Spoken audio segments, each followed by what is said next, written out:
ito na mga kababayan. Pasok! Umalma ang isang grupo ng LGBTQIA+ sa mga naging pahayag ni Vice President Sara Duterte sa Philippine National Police. Ang detalye sa balitang pambansa ni Keith Pilotin ng Radyo Pilipinas. Radyo Pilipinas, thank you naman, Peram ng video. Sir, sumunod kayo ng lawful orders. Huwag yung alam nyo na injustice na siya sa mga tao. Sabi ko sa inyo, yan ang pagmamahal. Kaya ngayon, tomboy na lang ang aking iibigin. Masarap ang maging... Mali. Sige, ito na. Pasok. Huwag kayong bakla. Alak ka! Lagot, Sara. Ginamit mo pa yung salitang bakla. Brian Guangco, thank you naman. Oo. Sana oil. Eka, eto. Bakit daw? Eto. Sa mga tao.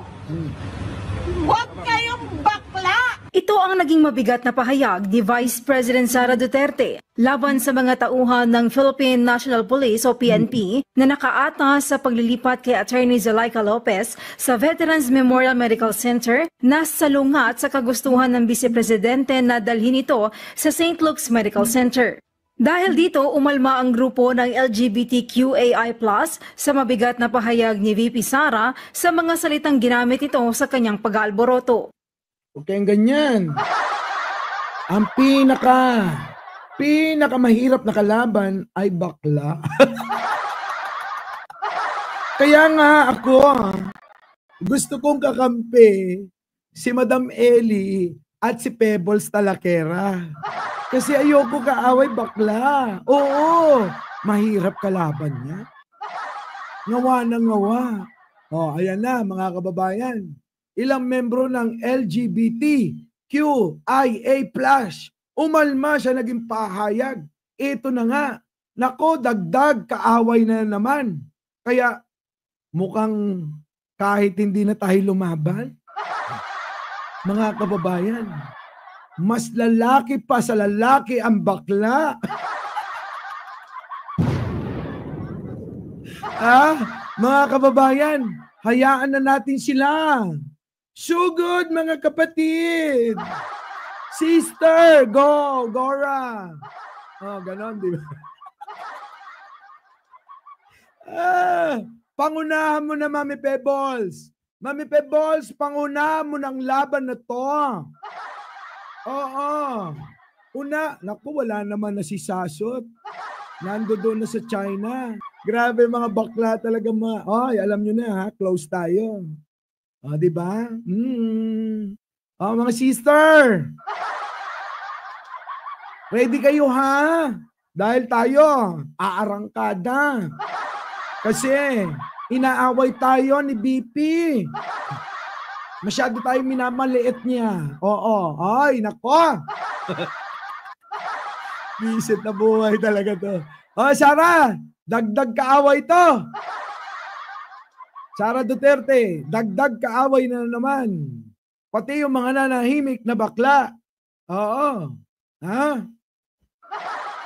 Baka mamaya kumanta rin ng Kaya ngayon, bakla na lang ang aking iibigin. Masarap magmahal ang bakla.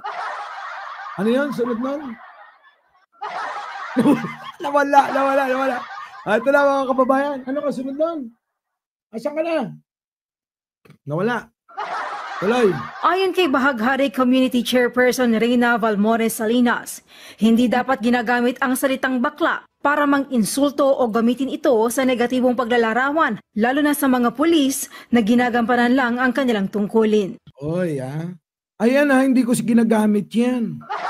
Ginamit ko lang yan kay Roque, totoo naman. Kasi meron namang ebidensya kahit di siya magsalita. Itsura pa lang, bangas pa lang ng muka. Kitang-kita nyo naman, manunubo talaga. Di ba? Pero tandaan nyo, si Sara, Vice President yan. Ako, vlogger lang. Pero ako, mga kababayan, ang tinawag ko lang na bakla rito, Sino? Si Roque lang. Kasi kung itatanggi niya yan, baka maglabasan lahat ng mga na-booking niyan. Tandaan nyo mga kababayan, maraming magpapatunay niyan. Booking, alam nyo ba ibig sabihin nun? Booking, alam nyo? Hindi nyo alam? Pag binuking ko yan, booking tawag dyan. Oh.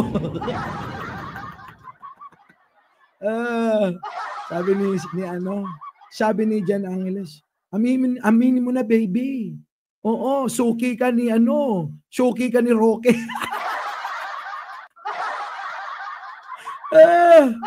Aamin na ba ako? At least ako umaamin. Diba? Kaysa naman, ito natago ko. Visit na buhay ito mga kababayan. Grabe, oy, kalabanin nyo ng lahat, wag lang ang bakla.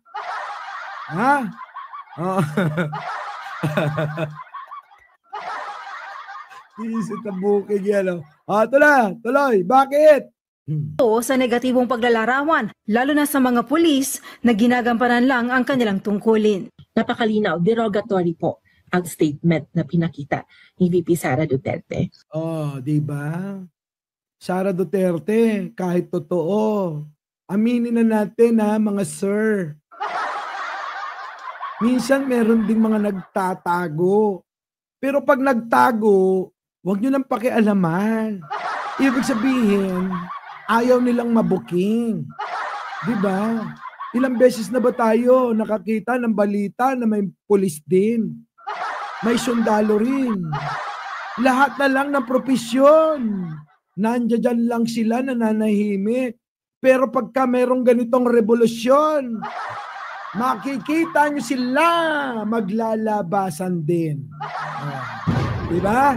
Patuloy. Hindi po insulto ang pagiging bakla. Marangal ang pagiging bakla. Correct! Very good, sister! Kalma.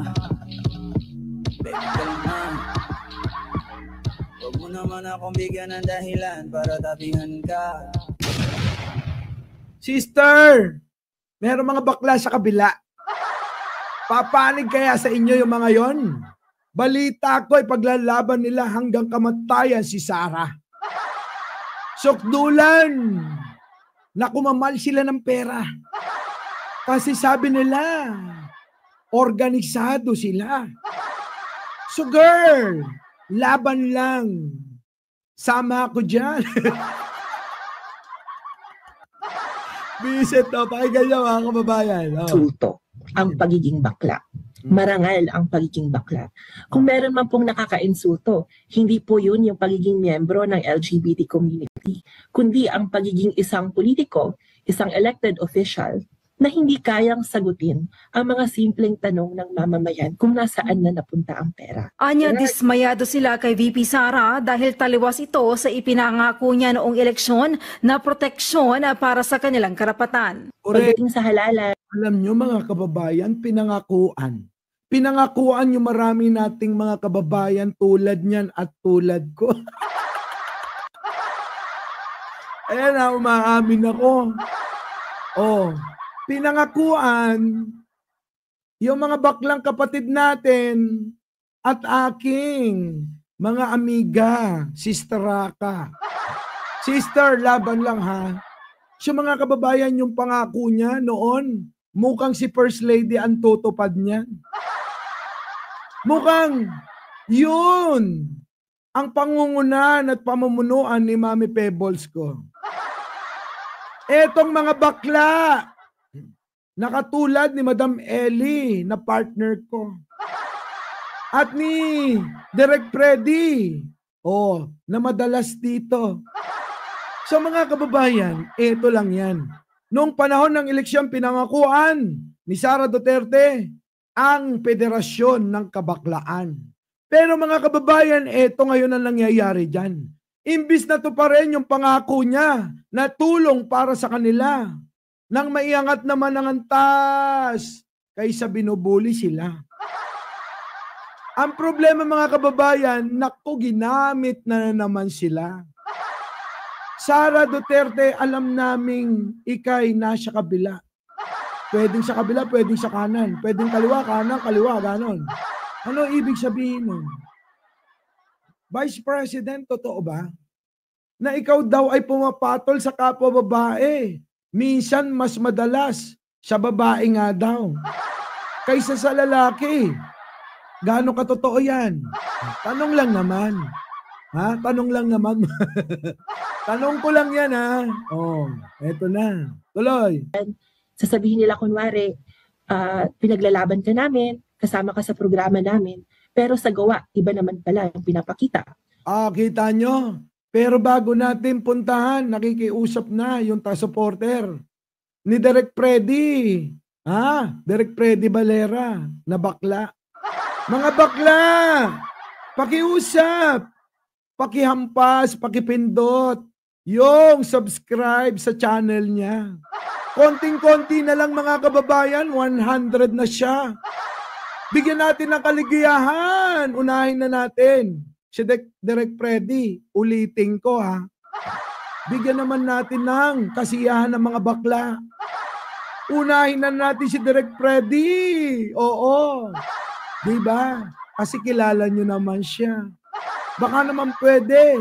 Ngayon, ipakita. Pagsuporta sa mga bakla kay Direk Freddy. Yaan ang una nating gawing 100, ha?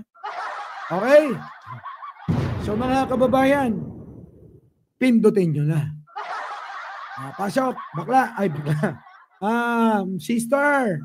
Pasok. Nga noong eleksyon na proteksyon para sa kanilang karapatan. Pagdating sa halalan, sasabihin nila kunwari, pinaglalaban ka namin, kasama ka sa programa namin, pero sa gawa, iba naman pala yung pinapakita. Yan ang sinasabi ko. Ang mga Duterte, iba yung ginagawa sa sinasabi. Pag sinabi niyang oo, ibig sabihin nun hindi.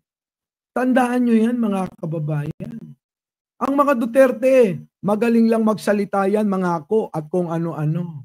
Para lang mahulog ang loob nyo. Pero mga kababayan, yung mga sinabi, tandaan nyo, wag na kayong umasa rito. Dahil sa 100 sinabi, swerte na ang 1/4 sa isa ang matupad dito. Iba ang sinasabi ng mga Duterte sa ginagawa nila. Mga kababayan, magkaiba yan. Getuloy, sister. Ang tawag po doon, trapo. And unfortunately, kahit gaano po natin bali-balik na rin, pagiging trapo po, trapo behavior ang pinapakita ni VP Sara, lalong-lalo. Trapo ka raw, VP, ang sakit niyan. Baka bigla kang sabunutan ng iyong taga-makeup at taga-ayos ng iyong buhok. Tandaan mo yung taga-ayos ng buhok mo. Bakla rin yan. Katulad namin na ngayon naghurumintado dahil sa pagtawag mo ng bakla. Paggamit mo sa aming kasarian. Talay. Lalo na sa mga miyembro ng LGBT community. Dahil dito, nais ng Bahaghari community na kasuhan ang Vice Presidente. Ay, nako, kaso na naman. Oo. Sara, eto na. Panibagong dagdag kaso na naman kay Sara. Ang mga bakla. Sabi pa ng tatay niya. Mabuhay ang mga bakla. May paganong-ganon pa. Pero eto, ininsulto ang mga bakla ng anak niya. Ano kaya masasabi dito, Myra? Thank you naman. Oo. Buti na lang nandiyan ka. Ano kaya masasabi ni Duterte sa sigaw niya noon? Mabuhay ang mga bakla. Tapos ngayon, ang anak niya, inaapi sila. So mga kababayan, pagka tayo nagkaroon ng rally sa EDSA, makakasama natin sila. Sige, tuloy. Are at the preparatory stage for filing a complaint officially against Vice President Sara Duterte. Mula sa Radyo Pilipinas, Go, girl! Go, sis! Laban, sis! Our beloved Boss Mike Severa